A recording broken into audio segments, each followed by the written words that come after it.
Kisah Kembang Kecubung. Sebuah kisah mahakarya terbaik dari S.H. Mintarja yang sangat populer di masanya. Dengan bangga kami persembahkan kepada sahabat Permata TV tercinta semuanya. Pada kesempatan yang sangat baik ini, kita masuk pada episode yang ke-19. Selamat menikmati. Dalam kisah sebelumnya diceritakan, jala wajah yang menjadi sangat gelisah itu pun berlari ke pintu gubuk itu. Kedua tangannya berganti-ganti memukul daun pintu itu keras-keras. "Kau mau berhenti atau tidak?" Namun Ririswari masih menghabiskan satu bait tembangnya. "Kalau kau tidak mau diam, aku bakar gubuk ini. Kau tidak akan dapat lari kemana-mana." Baru kemudian setelah bait tembangnya habis, Ririswari pun terdiam. Tetapi gadis itu pun bertanya, "Kau akan membakar gubuk ini, Kakang?" "Ya. Gubuk ini terlalu sempit, Kakang. Di dalam gelap sekali meskipun ada beberapa lubang di dinding," berkata Ririswari kemudian. "Kakang, kenapa aku kau sekap di dalam gubuk ini? Kenapa aku tidak boleh keluar?" "Tidak, kau tidak boleh keluar. Di dalam terasa sumpek sekali, Kakang. Tetapi kau tidak boleh keluar.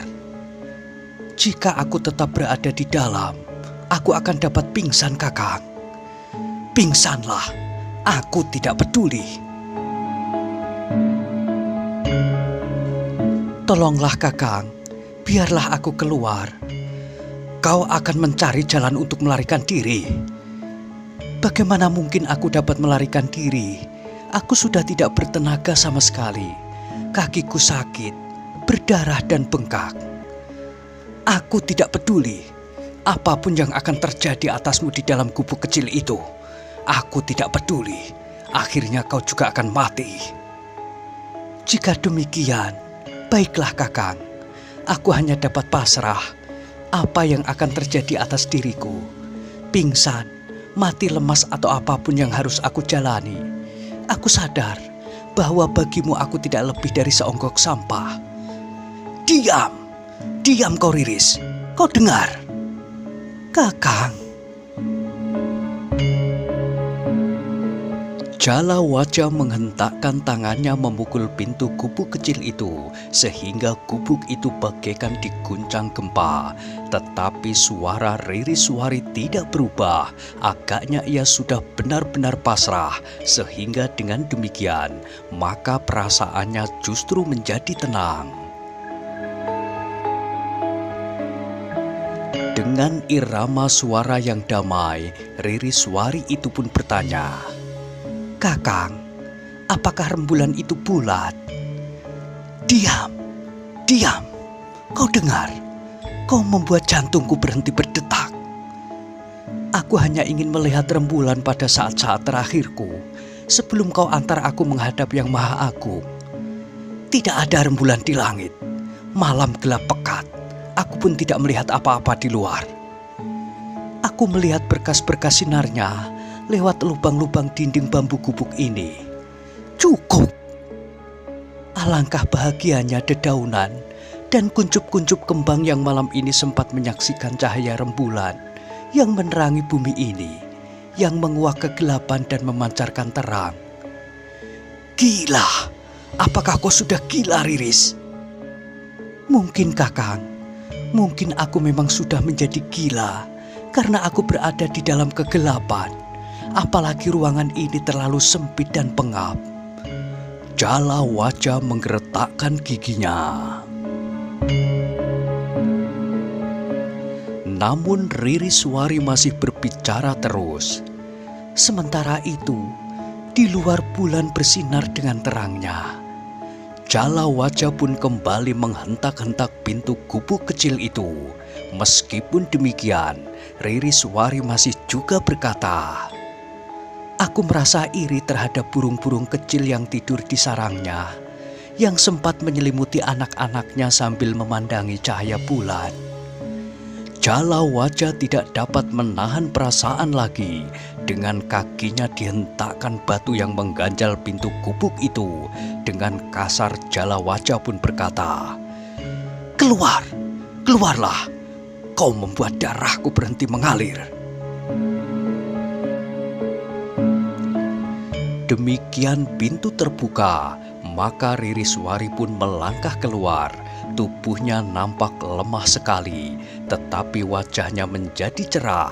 Ketika ia menengadahkan wajahnya, maka sinar bulan itu pun telah jatuh ke wajahnya yang sendu itu.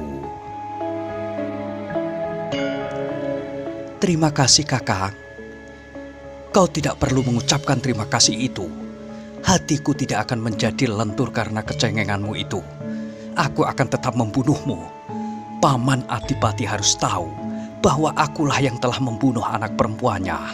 Paman Adipati telah berhutang nyawa. Ia harus membayar dengan nyawa pula." "Kakang, bukankah sudah beberapa kali aku katakan bahwa aku tidak akan mengelak? Jika kau akan membunuhku, aku akan menengadahkan dadaku. Kecuali aku memang tidak mungkin lari. Seperti yang sudah aku katakan, aku akan merasa bahagia karena matiku mempunyai arti bagimu."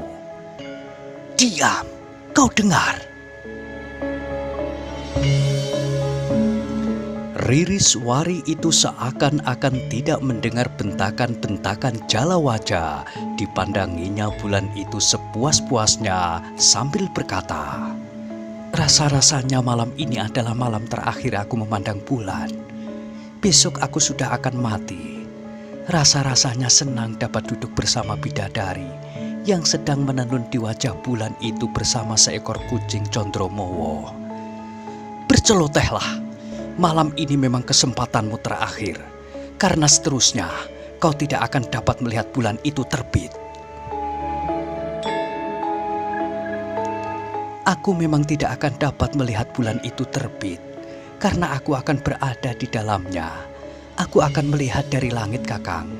Kakang menikmati kepuasan Kakang setelah Kakang berhasil membunuhku. Katakan, apa yang ingin kau katakan?" Ririswari menarik nafas dalam-dalam. Ia pun kemudian duduk di atas rerumputan yang mulai basah oleh embun. Dingin udara pegunungan semakin terasa menggigit tulang Ririswari, pun kemudian menyilangkan tangannya di dadanya. Sekali-sekali terdengar gadis itu berdesah. Sementara itu Jalawaja pun nampak sangat gelisah.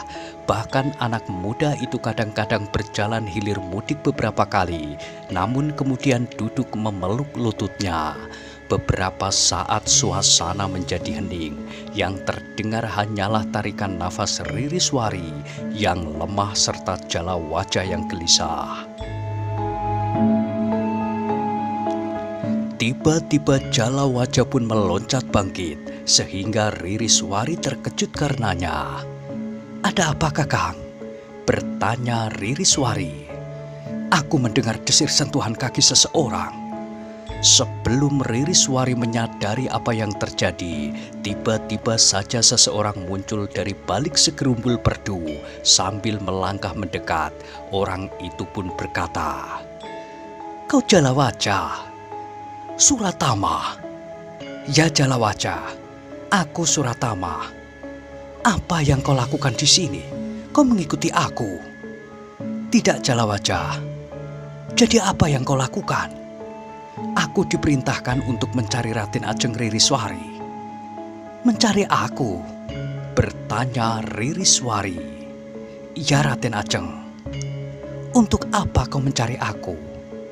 "Aku mendapat perintah dari ayahku." "Kenapa Paman Tumenggung Jayataruna memerintahkan kepadamu untuk mencari aku?" "Ayah mendapat perintah dari Raden Ayu Reksayuda. Kemudian ayah memerintahkan kepadaku untuk melaksanakannya, meskipun semula ayah agak keberatan." Apakah Raden Ayu Reksayuda berhak memberikan perintah kepada Paman Tumenggung Jaya Taruna? Aku tidak tahu, Raden Ajeng, tetapi itulah yang terjadi. Sekarang Raden Ayu Reksayuda sudah berada di Kadipaten, sedangkan Kanjeng Adipati dan Paman Tumenggung Reksabawa berhasil lolos dari tangan para pengikut Raden Ayu Reksayuda. Sekarang kau sudah menemukan aku, Suratama. Apa yang akan kau lakukan? Tidak apa-apa, Raden Ajeng. Tidak apa-apa? Jadi apa sebenarnya yang kau lakukan sekarang ini? Raden Ajeng, yang aku tahu, Raden Ajeng telah dilarikan oleh seseorang yang tidak diketahui tentang dirinya. Karena itu, banyak kemungkinan dapat terjadi. Mungkin Raden Ajeng dilarikan oleh orang yang berniat buruk. Mungkin oleh orang-orang yang memanfaatkan keributan yang terjadi. Masih banyak kemungkinan-kemungkinan lain. Karena itu, maka aku telah berangkat untuk mencoba mencari Raden Ajeng Ririswari. Sekarang kenapa kau tiba-tiba saja mengatakan bahwa kau tidak bermaksud berbuat apa-apa? Di sini aku menemukan Raden Ajeng bersama Jalawaja. Bukankah itu berarti bahwa Raden Ajeng tidak berada dalam bahaya? Tetapi bagaimana dengan perintah Raden Ayu Reksayuda kepada Paman Tumenggung Jaya Taruna?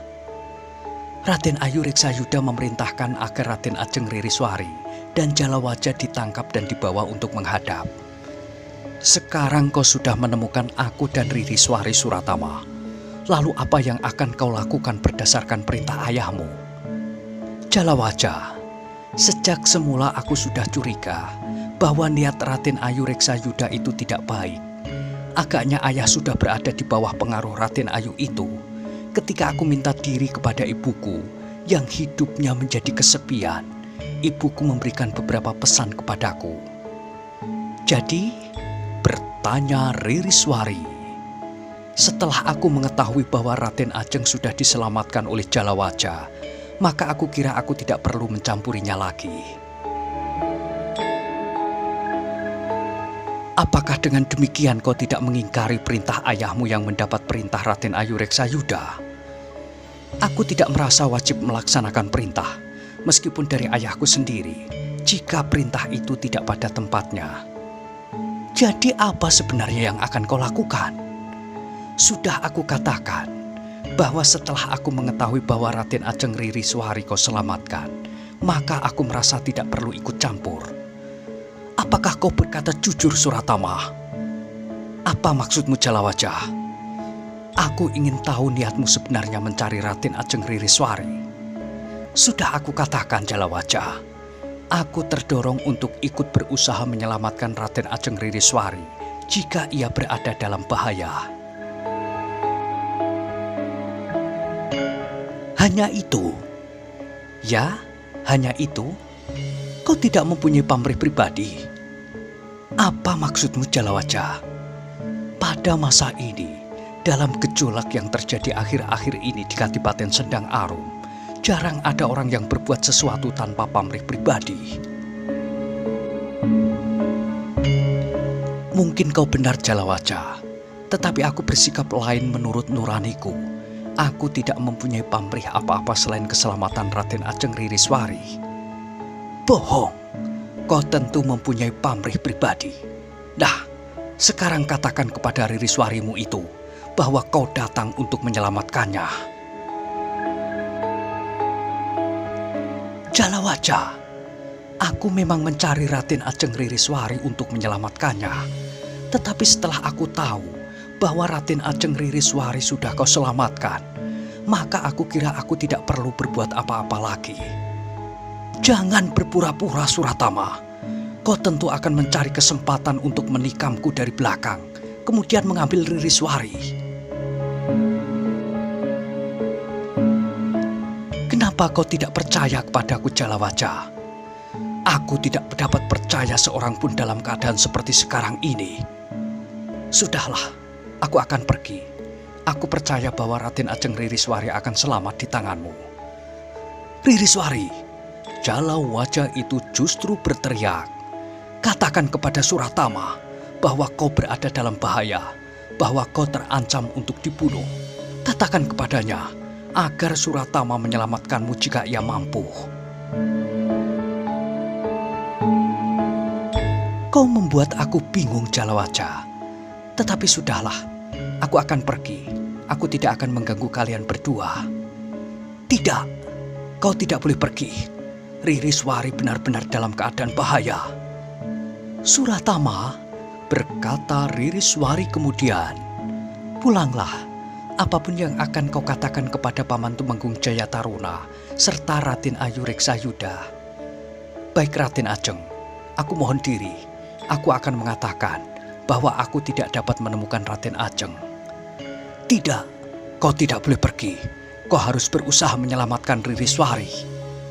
Pulanglah Suratama, aku mengucapkan terima kasih atas kesediaanmu mencari aku. Baik Raden Ajeng. Tidak, kau tidak boleh pergi. Aku tidak sedang bergurau. Ririswari ada dalam bahaya. Kakang Jalawaja, aku akan mengatakan yang sebenarnya. Tidak, yang terjadi adalah persoalan antara aku dan kau. Tidak ada sangkut pautnya dengan Suratama. Ada, bukankah ia datang untuk menyelamatkanmu? Biarlah ia pergi. Suratama tidak akan pergi begitu saja. Ia akan menyelamatkanmu, sementara kau benar-benar dalam bahaya. Kakang, Suratama, berkata Jalawaja. Aku membawa Ririswari sampai ke tempat ini sama sekali tidak untuk aku selamatkan. Aku membawanya karena aku membalas dendam kematian ayahku. Ayah Reksayuda sudah dibunuh oleh Paman Adipati. Sekarang aku bawa Ririswari untuk membalas dendam kematian ayahku itu. Aku akan membunuhnya agar hati Paman Adipati menjadi sakit seperti sakitnya hatiku. Jalawaja, itulah yang terjadi sebenarnya. Jalawaja, aku juga mendengar kabar angin bahwa Raden Tumenggung Wrida Reksayuda telah dibunuh oleh Kanjeng Adipati. Karena itu maka Raden Ayu Reksayuda dan Ayah Tumenggung Jayataruna telah memberontak untuk melawan ketidakadilan dan tindak kesewenang-wenangan. Tetapi belum ada yang dapat membuktikannya bahwa Kanjeng Adipati atau seseorang yang mendapat perintahnya yang telah membunuh Ki Tumenggung Wrida. Pusaka yang tertancap di dada Raden Tumenggung Wrida bukanlah bukti yang meyakinkan. Pusaka itu hilang dari bangsal pusaka. Petugasnya telah hilang pula tidak tentu rimbanya. Jika tidak ada bukti yang meyakinkan, Paman Tumenggung Jayataruna dan Raden Ayu Reksayuda tidak akan memberontak. Kau percaya kepada mereka, Jalawaja? Terus terang, aku tidak terlalu percaya kepada ayahku. Aku lebih percaya kepada pesan-pesan ibuku yang kesepian di rumahnya. Apakah kau percaya kepada ibu tirimu itu? Jika demikian, kenapa Ririswari tidak kau bawa dan kau serahkan kepada ibu tirimu? Justru karena ibu tirimu itu mencarinya dan bahkan mencarimu. Cukup, aku tidak peduli semua itu. Aku berbuat untuk kepuasan diriku sendiri. Aku akan membunuh Ririswari. Kau bersungguh-sungguh, Jalawaja? Ya, aku bersungguh-sungguh. Sudahlah, Jalawaja. Aku menjadi bingung. Tetapi biarlah aku pergi. Kau jangan mengada-ada. Kau menjadi sangat berbahaya bagiku. Jalawaja, apakah kau masih juga mengira bahwa aku mencari Raden Ajeng Ririswari karena pamrih pribadi, sehingga kau menjadi marah dan mencari persoalan untuk membuat perselisihan? Kenapa aku harus marah jika kau cari Ririswari? Aku tidak membutuhkannya. Aku akan membunuhnya untuk memuaskan hatiku. Kakang, potong Ririswari. Sudah aku katakan, jika kau akan membunuhku, lakukanlah. Aku rela jika itu dapat memberimu kepuasan. Suratama tidak mempunyai sangkut paut, karena persoalannya adalah persoalan di antara kita. Apakah kau sekarang tuli, Ririswari? Aku tidak akan membunuhmu sekarang. Aku akan membunuhmu di hadapan Paman Adipati. Meskipun aku pun akan terbunuh, tetapi aku sudah puas setelah aku menyakiti hati Paman Adipati. Jalawaja, berkata Suratama kemudian. Kau membuat aku menjadi semakin bingung. Sikapmu tidak dapat aku mengerti. Sikapku jelas, aku akan membunuh Ririswari. Suratama, pergilah, kabarkan kepada semua orang di Sendang Arum bahwa aku Ririswari telah dibunuh oleh Kakang Jalawaja yang membalas dendam karena kematian ayahnya. Tetapi Kakang Jalawaja baru puas jika kematianku itu diketahui oleh ayahanda. Itu tidak cukup. Aku akan membunuhmu di hadapan Kanjeng Adipati. Tetapi kita tidak tahu ayah berada di mana sekarang. Tidak peduli, kita akan mencarinya.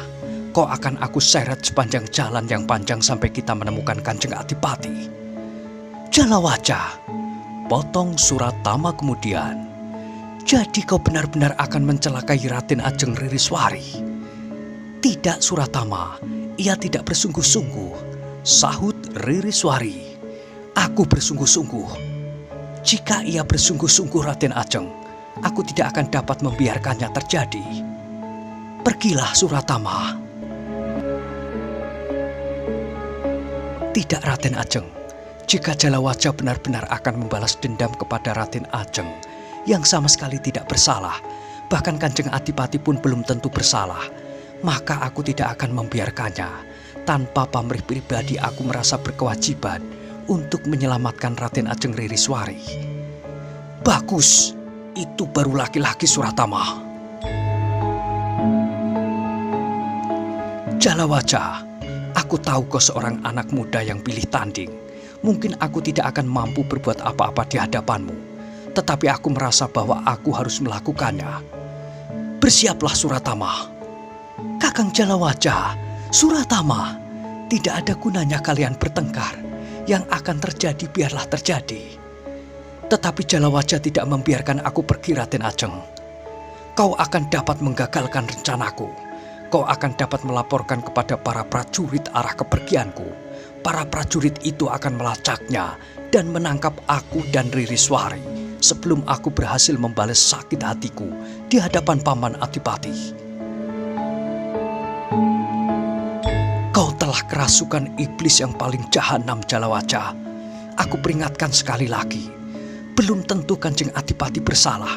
Bahkan seandainya benar Kanjeng Adipati bersalah, Raden Ajeng Ririswari sama sekali tidak tersangkut atas kesalahannya itu. Persetan semuanya. Geram Jalawaja, bersiaplah. Suratama tidak mempunyai kesempatan lagi. Tiba-tiba saja Jalawaja telah menyerangnya. Kakang, Kakang, hentikan! Teriak Ririswari. Tetapi Jalawaja tidak mendengarnya. Dengan garangnya Jalawaja menyerang Suratama. Dengan demikian, maka segera terjadi pertempuran yang sengit. Suratama tidak membiarkan dirinya menjadi sasaran serangan-serangan Jalawaja. Namun Suratama pun kemudian telah membalas menyerangnya. Keduanya adalah anak-anak muda yang terlatih. Dengan demikian, maka keduanya pun berloncatan menyerang dan menghindar dengan tangkasnya. Serangan-serangan Jalawaja semakin lama menjadi semakin berbahaya. Namun Suratama pun meningkatkan kemampuannya pula. Dengan tangkas Suratama menghindari serangan-serangan Jalawaja yang datang seperti banjir bandang.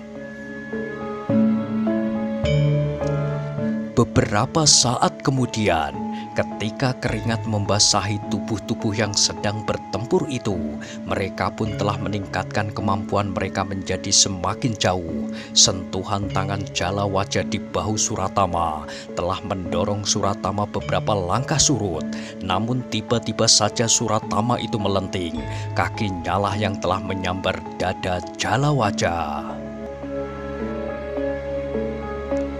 Dengan demikian, Jala-wajalah yang bergetar surut beberapa langkah, namun agaknya Suratama tidak melepaskannya. Dengan tangkasnya ia memburu kemudian melenting dengan derasnya. Satu kakinya terjulur lurus menyamping menyambar ke arah dada, tetapi Jalawaja cukup tangkas. Sambil bergeser setapak, ia telah memiringkan tubuhnya sehingga kaki Suratama itu terjulur di depan tubuhnya tanpa menyentuh sama sekali.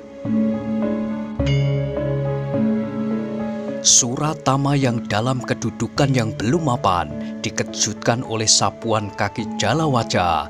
Demikian cepat sehingga tidak dapat dihindarinya. Sapuan kaki Jalawaja telah mengenai kaki tempat Suratama bertumpu. Karena itu, maka Suratama pun terbanting jatuh.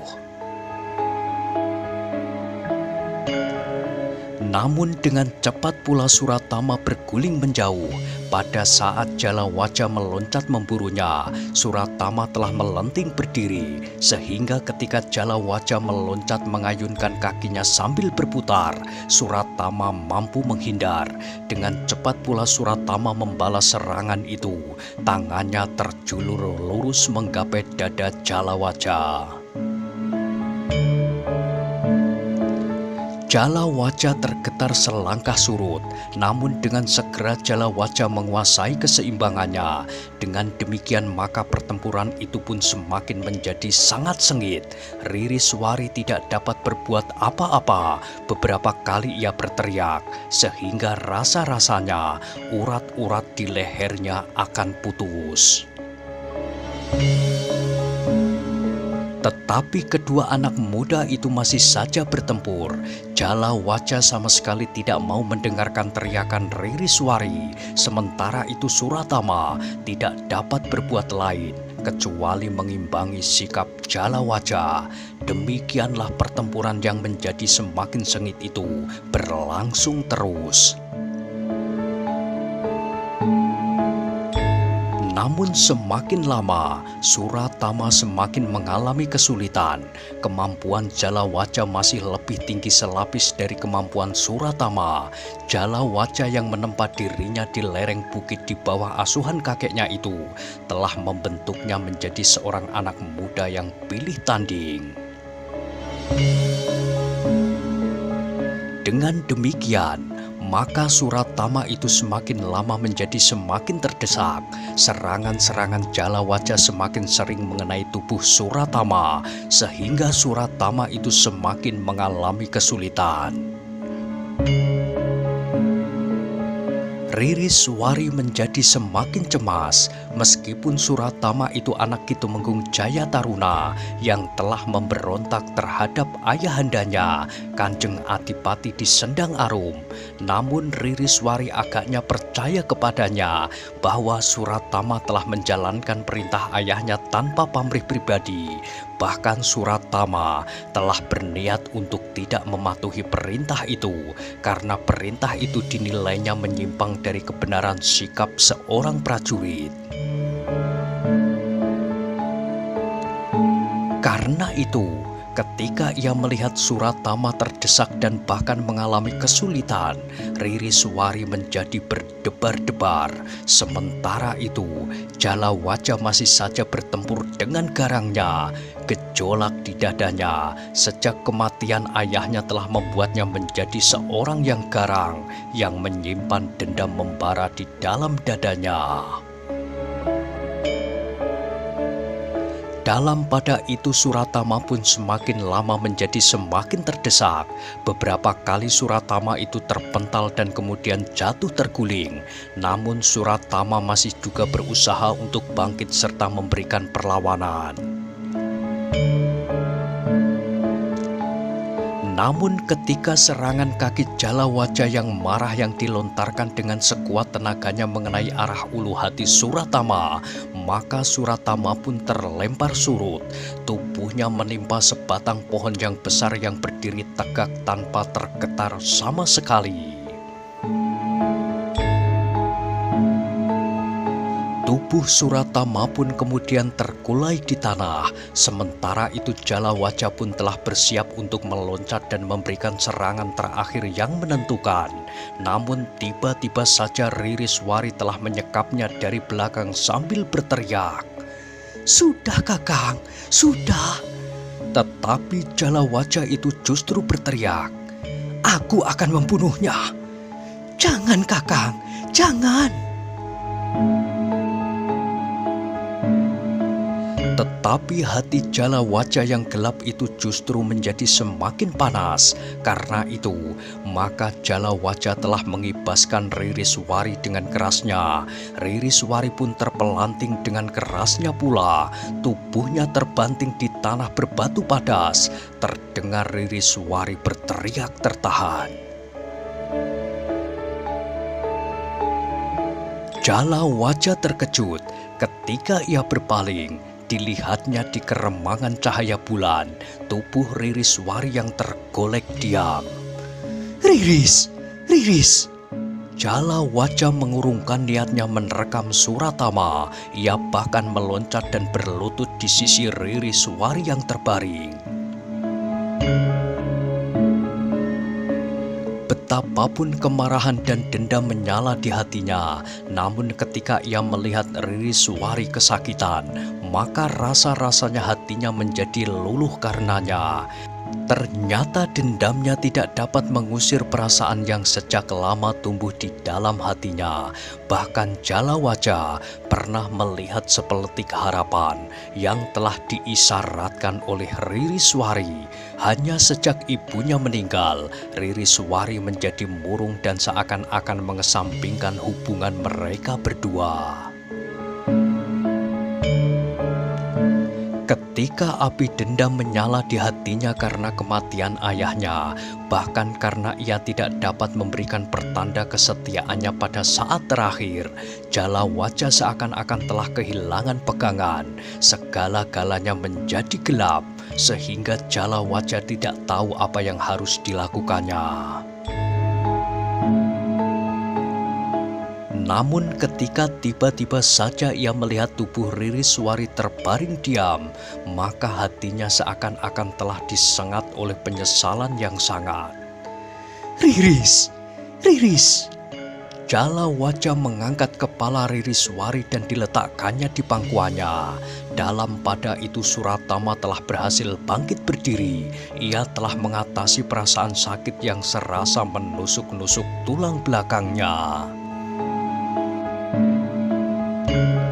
Ketika ia melihat Jalawajah membelakanginya, maka Suratama itu perlahan-lahan mendekatinya. Tetapi ketika ia melihat Ririswari terbaring di pangkuan Jalawajah, maka Suratama itu pun menarik nafas dalam-dalam. Bahkan Suratama itu pun kemudian telah berjongkok pula di sebelah Jalawajah. "Apa yang terjadi dengan Raden Ajeng Ririswari?" desis Suratama. "Aku tidak sengaja mengibaskannya. Aku tidak sengaja menyakitinya, Suratama." Suratama termangu-mangu sejenak. Dipandanginya wajah Ririswari yang diterangi oleh cahaya bulan. Matanya terpejam, namun bibirnya bergerak-gerak. Tidak ada sepatah kata pun yang terdengar. Nah, bagaimanakah kisah selanjutnya? Silahkan ikuti terus kisah Kembang Kecubung pada episode berikutnya. Sampai jumpa.